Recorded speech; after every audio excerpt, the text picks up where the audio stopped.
एक जानी मानी एक्ट्रेस जो कभी भी एक्ट्रेस नहीं बनना चाहती थी, लेकिन जब इन्होंने फिल्मों में काम किया तो जीत लिए कई सारे अवार्ड, चाहे वो नेशनल अवार्ड हो, फिल्म फेयर अवार्ड हो, नंदी अवार्ड हो या फिर तमिलनाडु स्टेट फिल्म अवार्ड्स। इन्होंने हर उस प्रेस्टिजियस अवार्ड को अपने नाम लिखवाया जिसे पाने की हर कोई फिल्मी सितारा तमन्ना रखता है। बॉलीवुड का भी एक जाना माना नाम बनी। बॉलीवुड में अमिताभ बच्चन और ऋषि कपूर जैसे एक्टर्स के साथ साथ साउथ इंडियन फिल्म इंडस्ट्री में रजनीकांत, कमल हासन और नागार्जुन जैसे जाने माने नामों के साथ काम कर चुकी ये एक्ट्रेस आज की डेट में एक जानी मानी प्रोड्यूसर भी हैं। जी हाँ, आज के इस वीडियो में हम आपको बताने वाले हैं नसीब अपना अपना की चंदू यानी कि राधिका शरद कुमार की जिंदगी के बारे में। राधिका ने अपनी जिंदगी में कई सारे दुख झेले हैं और एक बार तो मामला इतना गंभीर हो गया था कि इन्हें अपने पूरे परिवार के साथ इंडिया ही छोड़ना पड़ गया था। बात उस समय की है जब राधिका सिर्फ 5 साल की थी। राधिका के पिता M.R. Radha Tamil film industry का एक जाना माना नाम थे और साथ ही साथ वो एक बेहतरीन थिएटरिस्ट भी थे। 21 अगस्त 1962 को जन्मी राधिका चेन्नई में अपने परिवार के साथ बेहद खुश थी। इनकी माँ गीता श्रीलंका से थी। भले ही वो इनके पिता की चौथी पत्नी थी, लेकिन इनके परिवार में तब तक सुख शांति थी जब तक कि एक दिन इनके परिवार में इनके पिता ने एक बेहद ही सनसनीखेज वारदात को अंजाम नहीं दिया था। दरअसल जब राधिका 5 साल की थी, उस समय एक दिन इनके पिता उस जमाने का एक बहुत बड़ा नाम MGR के पास एक मीटिंग के सिलसिले में गए थे। इस मीटिंग में राधा के पिता के साथ प्रोड्यूसर KN वासु भी गए थे। MG रामाचंद्रन, जो कि अपने जमाने के मशहूर एक्टर और पॉलिटिशियन हुआ करते थे, उनके साथ ये दोनों फ्यूचर प्रोजेक्ट डिस्कस करने गए थे। लेकिन धीरे ही धीरे इनके बीच बातचीत इतनी ज्यादा सीरियस हो गई कि अचानक से राधिका के पिता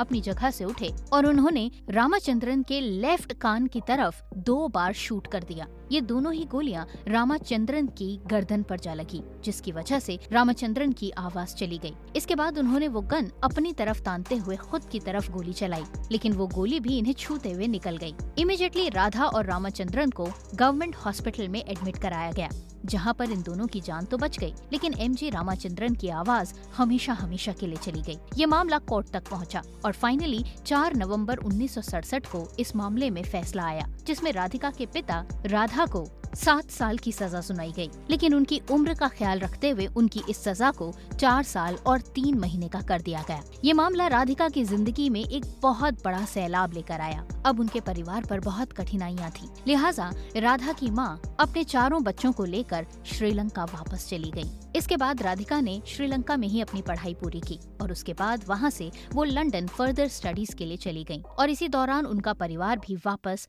इंडिया आ गया। लेकिन उस समय तक राधिका के पिता की मौत हो चुकी थी। राधिका का पूरा परिवार अब इंडिया आ चुका था, लेकिन राधिका लंदन में पढ़ाई कर रही थी। वो कभी कभार छुट्टियों में इंडिया आती थी। एक बार जब वो छुट्टियों के दौरान इंडिया आई तो इत्तेफाक से उस समय उनके घर पर उस जमाने के बड़े डायरेक्टर भाटी राजा आए हुए थे। भाटी राजा ने जब राधिका को देखा तो उन्होंने राधिका की माँ से कहा कि अगर राधिका फिल्मों में काम करना चाहे तो उनके पास राधिका के लिए एक रोल है। राधिका बचपन के उस मंजर को अभी तक नहीं भुला पाई थी, जब फिल्मी दुनिया की रंगीन तस्वीर के पीछे उन्होंने एक काला साया देखा था। उसी समय से राधिका ने ये ठान लिया था कि वो फिल्मों में कभी काम नहीं करेंगी। इनफैक्ट वो फिल्म इंडस्ट्री से बिल्कुल ही दूर रहेंगी। लेकिन अब सवाल ये उठता है कि ये संकल्प लेने वाली राधिका आखिरकार फिल्मों में आई कैसे? जब भाटी राजा, जो कि अपने जमाने के जाने माने डायरेक्टर थे, उन्होंने राधिका के लिए रोल ऑफर किया तो उनकी माँ को ये लगा कि राधिका का बचपन के उस इंसिडेंट को याद करते हुए अपने फ्यूचर को नजरअंदाज करना ठीक नहीं है। तो राधिका की माँ ने राधिका को समझाया कि उन्हें एक बार फिल्मों में अपनी किस्मत आजमानी चाहिए और जब ऑफर भाटी राजा जैसे जाने माने डायरेक्टर की तरफ से हो तो ऐसे में राधिका को इस ऑफर को हाँ बोलने में जरा भी समय नहीं लगाना चाहिए। माँ की बात को मानते हुए राधिका ने ये प्लान कर लिया था कि वो भाटी राजा के इस ऑफर को एक्सेप्ट तो करेंगी, लेकिन अगर उनकी पहली फिल्म नहीं चली, हमेशा हमेशा के लिए फिल्म इंडस्ट्री को अलविदा कह देंगी। लिहाजा राधिका ने फिल्मों में काम करना शुरू किया। किजाक्के पोगुम रेल राधिका की पहली फिल्म थी, जो कि सन 1978 में रिलीज हुई थी। लेकिन ये फिल्म रिलीज होते ही राधिका की जिंदगी एक बार फिर से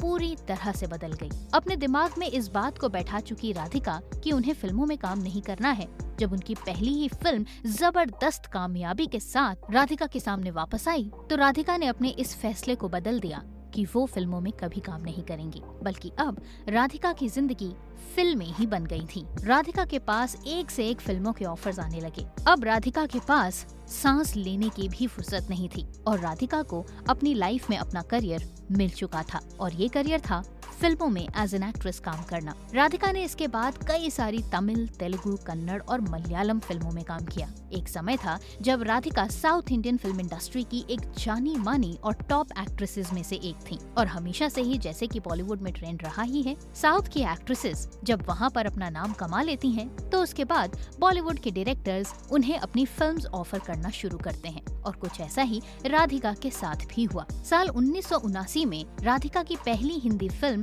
हमारे तुम्हारे रिलीज हुई। इस फिल्म में उन्होंने राखी और संजीव कुमार के अलावा अनिल कपूर, अमरीश पुरी, असरानी, महमूद और अमजद खान जैसे बड़े सितारों के साथ काम किया। इस फिल्म में महमूद के दोनों बेटे लकी अली, जो कि आज की डेट में एक जाने माने सिंगर हैं, और पकी अली, इन दोनों के साथ काम किया। राधिका अपने बॉलीवुड के करियर से सैटिस्फाइड नहीं थी, बल्कि वो अपनी साउथ इंडियन फिल्म इंडस्ट्री की सक्सेस को खूब एंजॉय कर रही थी और उसी को हमेशा एंजॉय करते रहना चाहती थी। शायद इसी वजह से राधिका ने ये ठान लिया था कि अब वो बॉलीवुड की फिल्मों में काम नहीं करेंगी। लेकिन इसके बाद राधिका की जिंदगी में जो हुआ, उसने एक बार फिर से राधिका की जिंदगी को पलट कर रख दिया। राधिका इस समय तक अपने पराये और असली नकली नाम की 2 हिंदी फिल्म्स में काम कर चुकी थी, लेकिन साल 1986 में आई फिल्म नसीब अपना अपना से राधिका ने बॉलीवुड में ऐसी पहचान बनाई कि वो आज तक भी अपनी उसी पहचान से बॉलीवुड में जानी जाती हैं। बॉलीवुड की फिल्मों को पसंद करने वाले लोग जिन्होंने फिल्म नसीब अपना अपना में राधिका की ऊंची और टेढ़ी चोटी को देखा था, वो आज भी राधिका को उसी चंदो के नाम से जानते हैं। शायद ये फिल्म और राधिका के इस हेयर स्टाइल के बारे में बताने के बाद आपको राधिका की तस्वीर आंखों के सामने आ ही गई होगी। जी हाँ, ये वही फिल्म थी जिसमें ऋषि कपूर की शादी होती तो राधिका से है, लेकिन असल में वो प्यार फरहान नाज से करते हैं। इस फिल्म में राधिका के लुक, उनकी अदाकारी, उनकी चोटी और उनके किरदार को हर किसी ने अपने दिल में एक खास जगह दी और राधिका बॉलीवुड में चंदो के नाम से मशहूर हो गई। इसके बाद राधिका ने यूं तो हिंदी फिल्मों में काफी कम काम किया, लेकिन जितनी भी फिल्मों में काम किया वो काफी इम्पोर्टेंट फिल्म्स थीं, जैसे कि आज का अर्जुन और लाल बादशाह जैसी फिल्में, जिसमें उन्होंने अमिताभ बच्चन के साथ काम किया। फिल्म आज का अर्जुन में राधिका को बेस्ट सपोर्टिंग एक्ट्रेस का फिल्म फेयर नॉमिनेशन भी मिला। लेकिन राधिका बॉलीवुड में अपनी इन उपलब्धियों से सैटिस्फाइड नहीं थी। वो साउथ इंडियन फिल्म इंडस्ट्री में अपनी जबरदस्त सक्सेस को और ज्यादा भुनाना चाहती थी। लिहाजा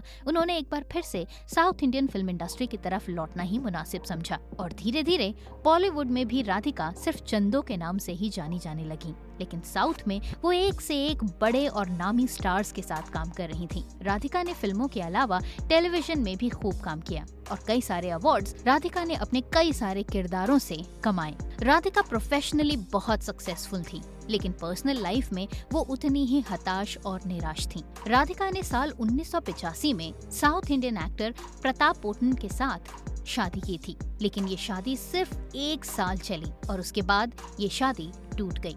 इसके बाद साल 1990 में राधिका की जिंदगी में एक बार फिर से बहारें आईं, जब उन्हें एक ब्रिटिशर रिचर्ड हार्डी से मोहब्बत हुई और उन्होंने रिचर्ड से दूसरी शादी की। लेकिन यहाँ भी राधिका की शादीशुदा जिंदगी में वो बात नहीं थी जिसका वो हमेशा से ख्वाब देखते थी। हालांकि रिचर्ड से राधिका की एक बेटी हुई जिसका नाम उन्होंने राया ने रखा, लेकिन रिचर्ड के साथ शादीशुदा जिंदगी में जब परेशानियां आने लगी तो राधिका ने रिचर्ड से भी तलाक ले लिया। इसके बाद राधिका की जिंदगी में तीसरी बार बहार तब आई जब उनकी जिंदगी में एक्टर शरद कुमार आए। शरद कुमार उस समय ऑलरेडी शादीशुदा थे और उनका एक बेटा भी था।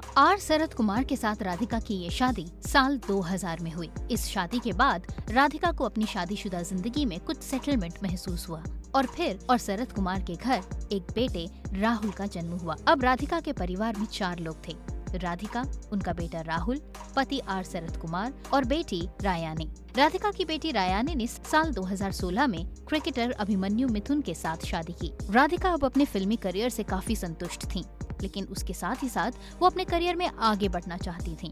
लिहाजा राधिका ने एक प्रोडक्शन कंपनी की शुरुआत की और इस प्रोडक्शन कंपनी का नाम रखा रादान मीडिया वर्क्स। ये एक एंटरटेनमेंट कंपनी थी जिसके तहत फिल्में और टेलीविजन शोज को प्रोड्यूस किया जाता था। लेकिन वो कहते हैं ना कि फिल्मी दुनिया में एक समय वैसा भी आता है जब बड़ी से बड़ी कंपनी की हालत खराब होने लगती है, और ऐसे ही एक दौर से राधिका की कंपनी भी गुजरी थी। राधिका की जिंदगी में एक बार फिर से एक बहुत तगड़ा बदलाव और सैलाब तब आया जब इनकी कंपनी पर फाइनेंशियल मैटर्स में गड़बड़ी के मामले में आरोप लगने शुरू हुए। राधिका और उनके पति शरद कुमार के ऊपर ये आरोप लगने लगे कि उनकी कंपनी से इशूड कुछ चेक्स बाउंस हुए हैं, और इस मामले में राधिका और शरद कुमार को अदालत ने 1 साल की जेल और 5 करोड़ रुपए की जुर्माने की सजा भी सुनाई। हालांकि कुछ दिनों के बाद अदालत ने इस आदेश को वापस ले लिया।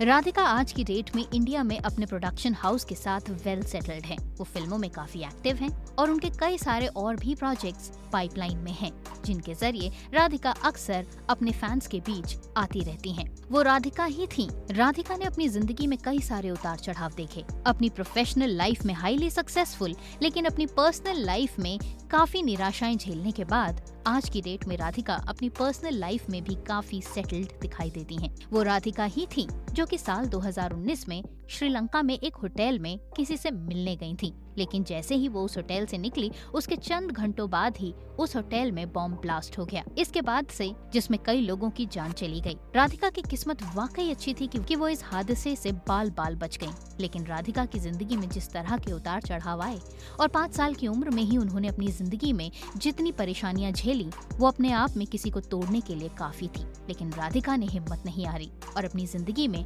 आगे बढ़ते हुए उन्होंने हमेशा सिर्फ इसी बात पर ध्यान दिया कि उन्हें करियर में कैसे आगे बढ़ना है। तो ये थी आज की चंदो की कहानी।